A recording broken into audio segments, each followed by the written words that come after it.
Super power কি চাইলেই হওয়া যায়? এর কি কোনো মানদণ্ড আছে? যুক্তরাষ্ট্র, রাশিয়া, চীনের পর চতুর্থ সুপার পাওয়ার কে? ইরান নয় তো? বিশ্ব মডেল হতে চাইলে বিশ্বের প্রতিটা কোণে নিজেদের আধিপত্য থাকা চাই। ইরানের নীতি নির্ধারকেরা সেটা ভালো করেই জানে। মধ্যপ্রাচ্যে আধিপত্য প্রতিষ্ঠিত প্রায় হয়েই গেছে। ইরান এবার আফ্রিকার দেশগুলোর কাছে পৌঁছাচ্ছে। সোফান সেন্টারের বিশ্লেষণে উঠে এসেছে বিশদ তথ্য।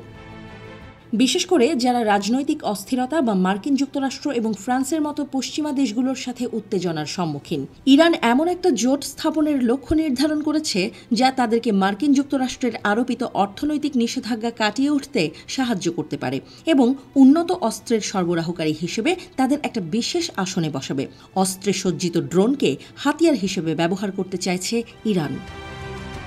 সাহেল অঞ্চল পশ্চিম এবং মধ্য আফ্রিকার কিছু অংশ জুড়ে অবস্থিত। এখানেই ইরান স্থানীয় নেতাদের এবং পশ্চিমা দেশগুলির মধ্যে ক্রমবর্ধমান বিরোধকে পুঁজি করার একটি সুযোগ দেখছে।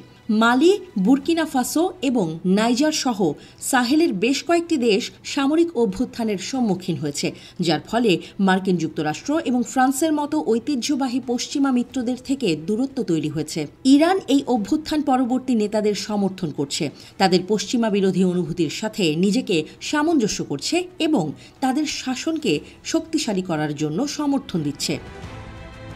মধ্যপ্রাচ্যের সাম্প্রতিক সংকট, বিশেষ করে গাজায় ইসরায়েল ও হামাসের মধ্যে সংঘর্ষের মাঝেই আফ্রিকায় নজর দিয়েছে ইরান। তারা পশ্চিমা প্রভাব মোকাবেলার উপায় হিসেবে মধ্যপ্রাচ্যে তাদের অবস্থানের প্রতি সহানুভূতিশীল আফ্রিকান দেশগুলোর সাথে একাত্মতা খুঁজছে। ইরানের লক্ষ্য এই অঞ্চলে একটি কৌশলগত অবস্থান তৈরি করা এবং মার্কিন যুক্তরাষ্ট্র এবং তার মিত্রদের আরোপ করা নিষেধাজ্ঞার মাধ্যমে তেহরানকে বিচ্ছিন্ন করার প্রচেষ্টাকে দুর্বল করা।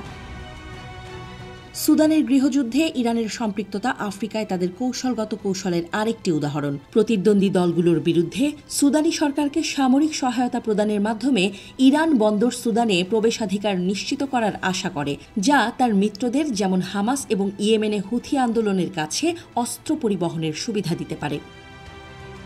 নাইজারও ইরানের কূটনৈতিক লক্ষ্য হিসেবে আবির্ভূত হয়েছে। 2023 সালে একটি অভ্যুত্থান এবং পরবর্তীকালে ফরাসি ও মার্কিন বাহিনীর বহিষ্কারের পর নাইজারের নেতৃত্ব পশ্চিমা শক্তি থেকে নিজেকে দূরে রাখতে ইচ্ছুক দেখিয়েছে। ইরান এই ইঙ্গিতের মাধ্যমে নাইজারকে মার্কিন যুক্তরাষ্ট্রের দ্বারা আরোপিত আন্তর্জাতিক নিষেধাজ্ঞাগুলি নেভিগেট করতে সহায়তা করার প্রস্তাব দিয়ে এই সুযোগটি গ্রহণ করেছে। ইরানের লক্ষ্য নাইজারে তার প্রভাব আরও গভীর করা এবং একটি কৌশলগতভাবে গুরুত্বপূর্ণ অঞ্চলে পা রাখা।